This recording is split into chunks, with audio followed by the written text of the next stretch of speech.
Bonjour à tous et bienvenue dans ce nouveau tutoriel. Aujourd'hui, on va apprendre quelques petits raccourcis clavier essentiels à connaître en 2025. Ces raccourcis clavier vont vous aider dans votre quotidien, que ce soit à l'école ou dans un contexte universitaire ou professionnel. Et c'est pour tout le monde. Ça, ce sont les raccourcis clavier de base. Aussi, les claviers de base est très essentiel à connaître. Moi, on ne peut pas effectivement j'ai des CTRL V et CTRL C.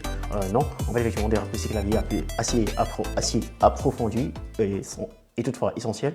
Ok, commençons effectivement par notre liste de raccourcis clavier. On va commencer par la tabulation. Supposons, j'ai effectivement pas mal de fenêtres là présentement.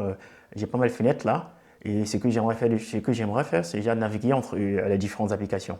On va naviguer effectivement entre les différentes fenêtres. Pour cela, voilà, la méthode classique, c'est déjà je descends tout en bas, j'achète ma barre d'étage et effectivement là je pars d'une application à une autre. Mais c'est tellement lent. C'est tellement lent de faire cela. Il y a une façon très rapide de le faire, c'est utiliser la combinaison de touches Alt et tabulation. Avec la combinaison de touches Alt et tabulation, je peux me déplacer d'une fenêtre à une autre rapidement. Genre, je continue à appuyer Alt tabulation, là je me déplace d'une fenêtre à une autre. Et j'ai la possibilité déjà de combiner ces touches Alt et tabulation. Par exemple, quand je tape Alt et tabulation, je maintiens la touche Alt, j'appuie effectivement les touches de direction pour pouvoir naviguer d'une application à une autre.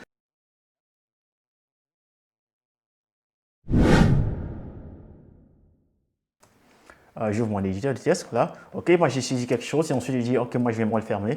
Là, la manière basique, c'est déjà de partir partir à l'extrémité droite et fermer l'éditeur en question. Mais une façon plus rapide de le faire, c'est déjà appuyer la combinaison de Alt et F4. Et là, j'ai mon éditeur qui sera fermé. Ok, ça c'est effectivement j'ai fermer des fenêtres ou des applications déjà facilement. Alt et F4, terminé. Imaginez par exemple, il y a votre boss qui vient derrière, là, pour voir ce que vous êtes en train de faire dessus. Et comme d'habitude, par exemple, moi je joue toujours Pac-Man pendant le TERF. Ce que je fais, j'ai appuyé la touche Alt F4 et là c'est terminé. Là, ça a disparu. Mon onglet a disparu, ma fenêtre a disparu, mon jeu a disparu. Et là, je suis en train de et là, mon écran affiche autre chose. We don't do that here. Ouais, bon, si j'ai fait. Mais bon, je ne vous conseille pas effectivement de jouer à Pac-Man tout comme moi pendant le travail, sinon vous risquez de vous faire envoyer. Mais bon, si c'est que vous connaissez la touche F4 et que c'est tellement rapide, vous pouvez effectivement éviter cela. Passons à la touche suivante, Windows L, directement, mon PC sera verrouillé et là on n'aurait plus la possibilité de voir quelque chose. Alors ok, c'est terminé. Et là, vous avez juste besoin d'entrer votre mot de passe, c'est que ça votre mot de passe, pour pouvoir continuer à faire ce que vous faisiez. Ok, cool. Passons la navigation entre les onglets, la navigation effectivement genre dans une page web et aussi la navigation dans un explorateur. Commençons effectivement par l'explorateur. Par exemple, là j'ouvre mon explorateur en question, je pars dans mon dossier dans le disque C. Le disque C, j'ouvre par exemple Try Tool et j'ouvre File. Et là, c'est que je vais retourner en arrière. La méthode la plus facile, du moins avec l'interface graphique, c'est là de partir sur cette flèche qui est tout à gauche, à l'extrémité gauche, et vous cliquez dessus, vous allez retourner. Et voilà, là, c'est tellement long. Moi, j'ai de me déplacer, par exemple, de déplacer effectivement mon curseur. De déplacer mon curseur jusqu'à ce niveau et qu'il suit parce que moi je suis un peu artificiel, moi je retire effectivement pas mal de raccourcis clavier et là je dis ok, moi j'aime pas faire celui-là. Pour faire le retour, j'appuie la combinaison de Alt et la flèche de gauche pour rentrer et Alt et la flèche de droite pour aller en avant. Bon, là, j'ai pu jeter en avant, ok, et là, je me trouve en faille. Par exemple, si j'appuie Alt et la touche de gauche, je rentre dans le dossier 3 et tout. Et que je veux retourner encore, également, j'appuie la touche Alt et la gauche, et là, moi, je suis retourné. Là, si vous voulez repartir de l'avant, Alt et la touche de droite et la direction de droite, la flèche de droite, et c'est là. Ok. Supposons par exemple que je suis dans j'ouvre par exemple mon navigateur, j'entre, je sais pas, désolé, et je tombe par exemple, je suis désolé, un truc qui s'appelle désolé, un truc comme ça. Ok, je suis là, bon là. Et là, pour rentrer en arrière, une fois que je suis là, si je fais un retour en arrière, j'appuie la touche de combinaison. C'est que je retourne sur la page précédente, j'appuie Alt et la flèche de gauche. Et là, je suis retourné sur la page précédente. C'est que je veux retourner en avant, j'appuie Alt et la touche de droite et je vais retourner vers l'avant. Ouais.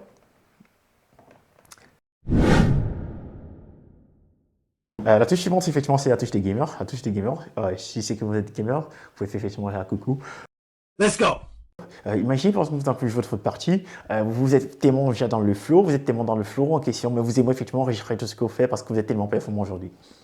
Bon, tout ce que vous avez juste à faire, c'est déjà de taper les combinaisons Windows et G.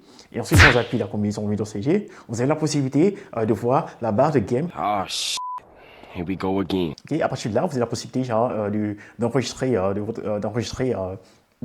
d'enregistrer votre partie et vous pouvez exactement parler. Vous avez la possibilité, par exemple, déjà aussi enregistrer avec le microphone. Déjà, vous parlez, ça enregistre avec le microphone et en même temps, ça fait effectivement l'enregistrement de votre partie. Vous avez la possibilité, si vous voulez uniquement faire une capture d'écran, de cliquer effectivement là et ça va faire une capture d'écran et c'est terminé. Vous avez la possibilité, il y a tout en mode de visualiser l'activité de votre machine, par exemple, l'activité de votre CPU, GPU et autres. Et voir effectivement donc FPS, parce que là, moi, j'ai pas joué, j'ai pas fait de jeux vidéo, alors vous voyez FPS, là, c'est 0. Bon, du moins, c'est indéterminé. Bon, du coup, il n'y a rien dessus.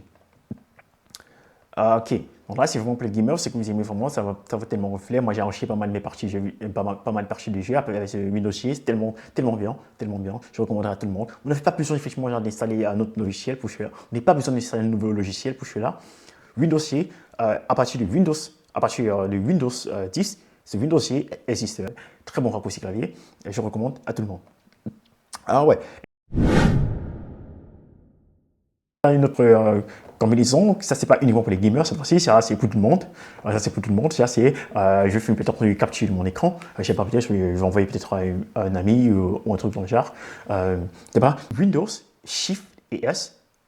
Windows Shift S, là, ça va ouvrir par exemple cette fenêtre, vous demandez ok, comment le manipuler. Là, c'est comme un outil de Snippet Tool. Vous faites un clic, vous maintenez effectivement le clic, et là, vous déplacez votre souris, vous déplacez effectivement votre curseur dans l'endroit où vous aimeriez faire la capture de l'écran. Bon, là, je vais capturer juste une zone de mon écran. Je ne vais pas capturer totalement mon écran, je capture juste une zone de mon écran. Et là, dès que je le lâche, la capture est là. La capture est automatiquement là dès que je le lâche. Et là, vous pouvez cliquer dessus et vous pouvez effectivement modifier en question. Dire ok, j'aimerais souligner cette partie, j'aimerais l'entourer par exemple avec ces petits outils. Là, ok, c'est cool. Et là, une fois fait, vous avez la possibilité de copier et envoyer à une autre personne et envoyer une personne. C'est là, c'est directement dans le papier presse, Et là, vous pouvez envoyer à votre ami et tout ça. Ok. La touche suivante, c'est une touche aussi pas mal. Je trouve. Oh non, non, c'est pas une touche pas mal, c'est une touche qui est très très importante. J'aime tellement cette touche parce que des fois, vous copiez quelque chose, je sais pas, j'écris par exemple, il y a Teresa. Ok, je copie cette Teresa en question et ensuite je me rends peut-être là, je colle Teresa. Et là, j'entre dessus, et ce que j'aimerais faire, c'est j'ai copier le test, copier par exemple le test par rapport à Teresa. Par exemple, j'aimerais copier effectivement ce test-ci. Je sais pas exactement ce que ça signifie en allemand. Alors, si je sais vraiment ça signifie, je pas allemand. J'aimerais copier ce test, mais bon, j'aimerais écraser mon Teresa parce que j'aimerais effectivement utiliser ce Teresa qui se trouve présentement dans le papier cache, dans le papier presse. Moi, j'aime effectivement utiliser ce Teresa, déjà pour notre fois, je sais pas. Mais là, ce que je fais, je copie tout de même. Et là, je vais par exemple utiliser ce test en question, j'appuie la combinaison Windows et V. À partir de Windows et V, j'ai la possibilité de visualiser tout ce qui se trouve dans mon papier presse. Et là, vous voyez, Teresa se trouve tout en bas. Si que je veux utiliser Teresa à nouveau, je clique dessus et là, j'ai Teresa. Et si je veux utiliser le test copié précédemment, ok, Windows V, il se trouve toujours là en haut. Et là, j'ai la possibilité de sélectionner. Et comme vous le voyez, il y a nos captures d'écran qu'on a fait précédemment et elle se trouve effectivement aussi là. Donc, vous pouvez par exemple cliquer sur que vous ajoutez vos captures d'écran. Le raccourci suivant, c'est CTRL, Windows et D. Là, vous avez dit qu'est-ce qui s'est passé. Ok, supposons par exemple, j'ai ouvert une fenêtre, et puis Windows, Shift et D, Windows CTRL D. Windows CTRL D va créer un bureau virtuel. Sur Windows, vous avez effectivement ce qu'on appelle les bureaux virtuels. Ce sont des bureaux qui sont virtuels, ce ne sont pas des bureaux physiques. Chaque session a un bureau, normalement. Ce qu'on a appris effectivement à l'école, c'est que chaque session a un bureau. Maintenant, sur Windows, à partir de Windows 10, il y a ce concept de bureau virtuel. Par exemple, je me trouve sur un bureau en question. Ce bureau est tellement saturé, il y a pas mal de trucs dessus. Mais là, j'aimerais travailler autre part, sans toutefois fermer tous mes différents onglets et fenêtres que se trouve sur mon bureau en question présentement. Je dis, ok, ouais, tous ces onglets et fenêtres sont très importants. J'aimerais travailler dessus J'aimerais travailler plus tard dessus. Mais là, présentement, j'aimerais travailler sur un autre thème qui n'a rien à voir avec, avec tous les différents icônes et fenêtres qui se trouvent sur les thèmes en question. Donc, ce que je fais, c'est là, c'est créer effectivement un bureau virtuel. Le bureau virtuel, c'est très facile à faire. Pour cela, raccourci CTRL, Windows et D. D, effectivement, c'est ce petit desktop. Desktop, effectivement, sur le bureau. C'est très facile à retenir, ce raccourci clavier, très facile à retenir. CTRL, Windows et D. Vous avez créé effectivement votre nouveau bureau virtuel. CTRL, Windows et D. Et là, je me trouve par exemple sur un nouvel espace, un nouveau bureau. C'est tellement impeccable, il n'y a rien dessus, c'est tout clean. Là, je peux travailler dessus très tranquillement. I got you, homie. Et là, la question que je vais poser, comment naviguer entre les différents bureaux. Là, j'aimerais par exemple retourner sur mon bureau précédent. La touche était très simple, c'est là, vous avez appuyé la touche CTRL, Windows et la direction de gauche. Vous basculez effectivement d'un bureau virtuel à un autre. J'ai gauche ou droite, gauche, droite. Là, je passe effectivement sur le bureau précédent et je passe sur le bureau suivant. Maintenant, comment visualiser tous mes différents bureaux? Là, je ne sais pas combien de bureaux j'ai. Maintenant, c'est que je fais par exemple CTRL, Windows et D, CTRL, Windows et la direction de gauche. Ok, là, je peux savoir, je peux déterminer combien de bureaux j'ai, mais bon, c'est pas très pratique. Alors, ce que je recommanderais, c'est la touche, le raccourci clavier Windows et tabulation. Windows tabulation, vous avez la possibilité de voir le nombre de bureaux dont vous avez présentement. Là, je vois, j'ai 6 bureaux virtuels présentement. J'ai la possibilité aussi, de cliquer par là pour pouvoir créer un autre bureau virtuel. Là, c'est tellement long de créer un bureau virtuel en tapant la combinaison Windows et tabulation. Et ensuite, vous cliquez par exemple là sur le bouton plus et là, vous pouvez la possibilité de créer d'autres bureaux virtuels. Et bon, là, je vais faire mon bureau virtuel actuel. Je peux juste fermer là comme ça, c'est terminé. Et là, il peut effectivement naviguer entre les différents bureaux virtuels dont j'ai créé. Ouais. Voilà, c'est à partir de Windows et tabulation, vous voyez les différents bureaux virtuels qui sont présentement affichés sur votre écran. Tous les différents bureaux virtuels dont vous avez créé. Windows tabulation, parfaitement, tellement facile. Ok, puisque nous trouvons effectivement ce nouveau bureau, je vais ouvrir mon éditeur. Supposons, je suis en train de rédiger quelque chose, un truc, je suis en train de rédiger. Et là, je veux par exemple mettre un emoji, je vais ajouter peut-être un emoji. Là, vous vous dites, ok, ces emojis ridicules dont on utilisait dans les années 80. Non, moi, je vais utiliser des emojis ridicules dans les années 80. Le raccourci qu'il avait pour celui-là, c'est Windows et le point. Windows, point. Et là, vous avez la possibilité de voir les différents emojis. Vous pouvez ajouter les emojis qui vous plaisent. C'est un raccourci qu'il avait vraiment très fun.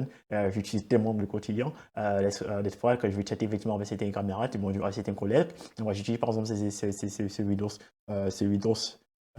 emoji parce que toutes les applications ne disposent pas, ne donnent pas effectivement la possibilité d'ajouter des emojis, mais bon, avec ce raccourci clavier, vous avez la possibilité d'ajouter des emojis.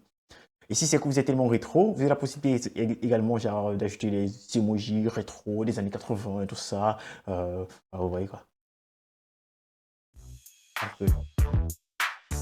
Si cette vidéo vous a plu, n'hésitez pas à donner un like et à vous abonner. Et dans les commentaires, vous pouvez mentionner quels sont vos raccourcis préférés que vous utilisez dans le quotidien. On se capte.